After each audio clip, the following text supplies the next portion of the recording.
வணக்கத்துடன் pepper and salt news என்கின்ற இந்த வலையொலியில் உங்களை சந்திப்பதில் நான் மகிழ்ச்சி அடைகின்றேன். இன்று மஹிந்த ராஜபக்சேயை மையப்படுத்திய ஒரு செய்திதான். மஹிந்த ராஜபக்சேயை மையப்படுத்திய செய்தி என்கின்ற பொழுது உங்களுக்கெல்லாம் அப்படி என்ன செய்தி இருக்கிறது என்கின்ற ஒரு தேடல் இருக்கும். காரணம், அரசியல் களத்திலிருந்து முற்றும் அப்புறப்படுத்தப்பட்ட ஒருவர், மக்களால் அடித்து துரத்தப்பட்ட ஒருவரை மையப்படுத்தி என்ன செய்தி இருக்கிறது என்கின்ற கேள்வி உங்கள் மனதிற்குள் எழும்பும். மஹிந்த ராஜபக்சேயின் உயிருக்கு அச்சுறுத்தல் இருக்கிறது. அவரை அழிப்பதற்காக சில இயக்கங்கள் திட்டமிட்டு செயல்பட்டு கொண்டிருக்கின்றது.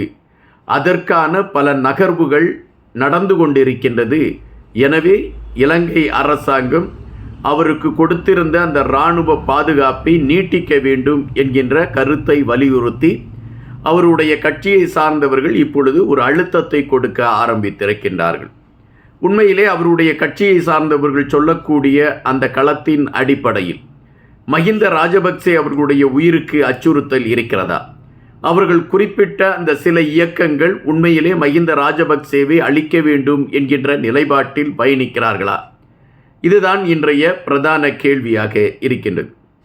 மஹிந்த ராஜபக்சேவை மையப்படுத்தி இப்பொழுது பல சர்ச்சையான கருத்துகள் வந்து கொண்டிருக்கின்றன. சரத் பொன்சேகா ஒருபுறம் எடுத்து வைத்திருக்கக்கூடிய கருத்துகள் வலையொலிகளில் ஒரு பிரதான தளத்தை பிடித்து கொண்டிருக்கக்கூடிய சூழலில் மஹிந்த ராஜபக்சேவின் உயிருக்கு அச்சுறுத்தல் என்கின்ற களம் இன்னொரு பரபரப்பை எழுப்பியிருக்கிறது என்றுதான் பார்க்க வேண்டியதாக இருக்கின்றது. மஹிந்த ராஜபக்சே ஆட்சி பீடத்தில் ஏறிய பொழுது இலங்கையை ஒரு மாற்று இலங்கையாக மாற்றி காட்டக்கூடிய களத்தை எடுத்துக்கொண்டு பயணிக்க இருக்கிறார் என்கின்ற எண்ணம்தான் மக்கள் மனதிலே இருந்தது. எனவே அவருக்கு பெருவாரியான வாக்குகளை அளித்து அவரை வெற்றி பெற வைத்தார்கள். அந்த வெற்றி பெற்ற மஹிந்த ராஜபக்சே இலங்கை மக்களுக்காக செயல்படுவதாக காட்டிக்கொண்டு தான் சார்ந்த குடும்பத்திற்கு களம் அமைக்க ஆரம்பித்தார். ஒரு கட்டத்தில் இலங்கை பொருளாதார விடயத்தில் வீழ்ச்சியை சந்திக்கக்கூடிய ஒரு களத்திற்கு மஹிந்த ராஜபக்சேயின் குடும்பத்தாருடைய நிர்வாக திறனின்மைதான் காரணம் என்கின்ற கருத்து எடுத்து வைக்கப்பட்டது.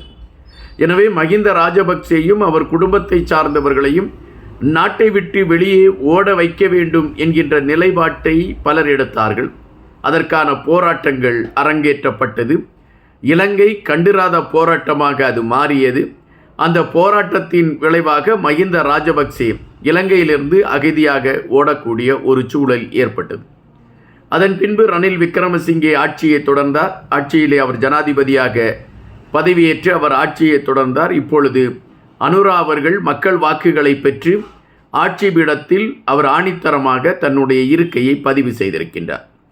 அப்படி தன்னுடைய இருக்கையை பதிவு செய்திருக்கக்கூடிய அனுரா அவர்கள் எடுத்திருக்கக்கூடிய அதிரடியான சில நகர்வுகள் பல கட்சிகளை விமர்சனத்திற்குள் கொண்டு சென்று பல கட்சிகளின் மனதிலே விமர்சனத்தை எழுப்பக்கூடிய களத்திற்குள் அது கொண்டு சென்றிருக்கிறது என்பது நாம் அறியக்கூடிய ஒன்றாக இருக்கின்றது.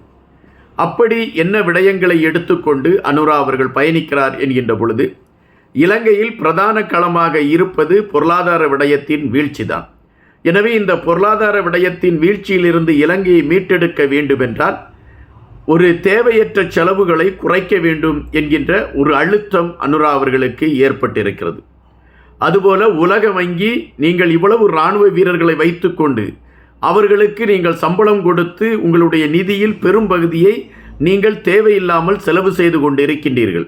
எனவே குறிப்பிட்ட அளவிற்கு இராணுவ வீரர்களை நீங்கள் குறைத்து ஒரு குறிப்பிட்ட அளவு இராணுவ வீரர்களை வைத்தால் மட்டும்தான் உலக வங்கி உங்களுக்கு உதவி செய்யும் என்கின்ற கருத்தை உலக வங்கி எடுத்து வைத்ததின் பின்னணியில் இராணுவ அதிகாரிகளையும் இராணுவம் சார்ந்த விடயங்களிலும் பல மாற்றங்களை உருவாக்குவதற்கான ஒரு களத்தை அனுரா அவர்களுடைய ஆட்சி பீடம் எடுத்துக்கொண்டு இருக்கின்றது. இந்த சூழலில்தான் பொருளாதார விடயத்தில் நாம் ஒரு மாற்றத்தை கொண்டு வர வேண்டுமென்றால் தேவையில்லாத செலவுகளை குறைக்க வேண்டும் என்கின்ற ஒரு கருத்தை எடுத்ததின் அடிப்படையில் அனுரா அவர்கள் மஹிந்தாவுக்கு கொடுக்கப்பட்டிருந்த இராணுவ பாதுகாப்பை பின்வாங்கிவிட்டு காவல்துறைகளை மையப்படுத்திய ஒரு பாதுகாப்பை அவருக்கு உறுதிப்படுத்துகின்றார்.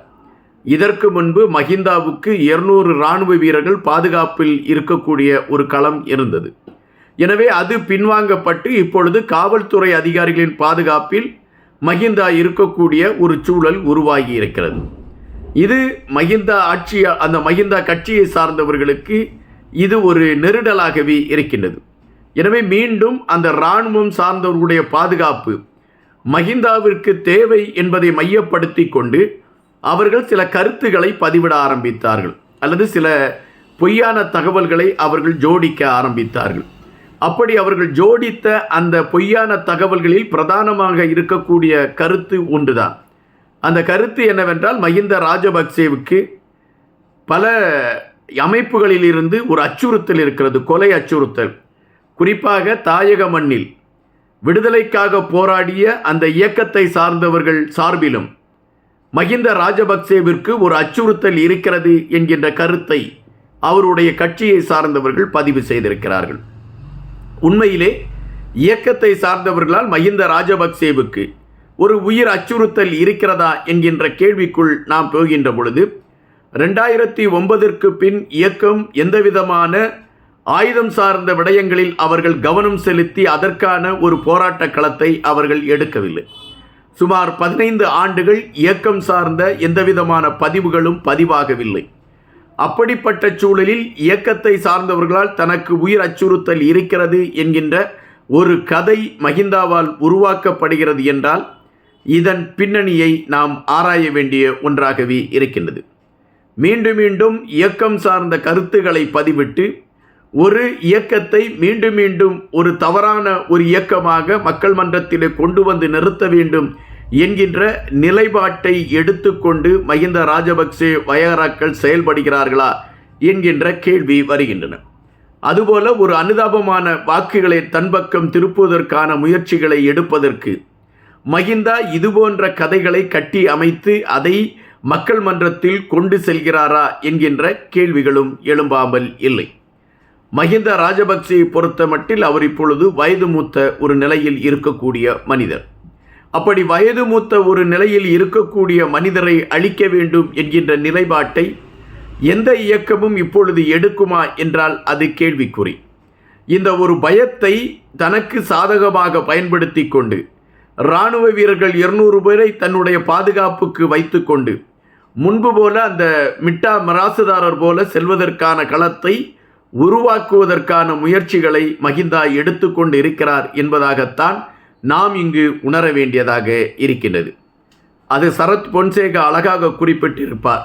இந்த மஹிந்த ராஜபக்சேவை யார் அழிப்பதற்கு தயாராக இருக்கிறார்?